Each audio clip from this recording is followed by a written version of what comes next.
In this video, we're going to discuss the domain and range of linear functions. The domain of a linear function is all x values that the graph can take on, that the function can take on. The range of a linear function is all y values that the function will take on. So let's say I have a graph of a line. All linear functions, all lines, go on forever in both the x direction, the horizontal direction, and the y direction, the vertical direction.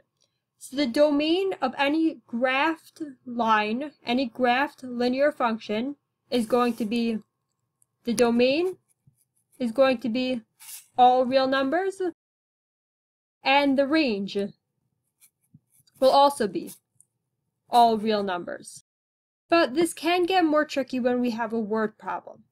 Let's look at a Regent question from January 2017, question number 19. The daily cost of production in a factory is calculated using C of x is equal to 200 plus 16x, where x is the number of completed products manufactured. Which set of numbers best defines the domain of C of x? So we want to know, what are all the x values, domain is x values, can this function take on? And this question, they tell us that x is the number of completed products. So let's look at the choices. Choice 1 is integers.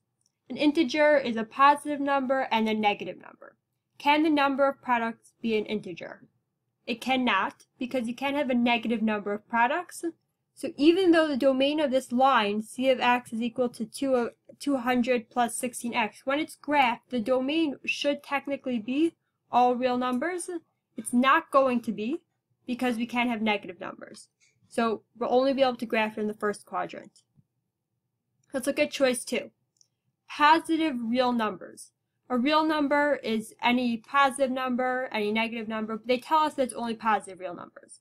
So it's any positive number, and a real number is also a fraction or a decimal. Any fraction or any decimal is also a real number. And so we can't have a fractional part of a product, so we want completed products in our domain.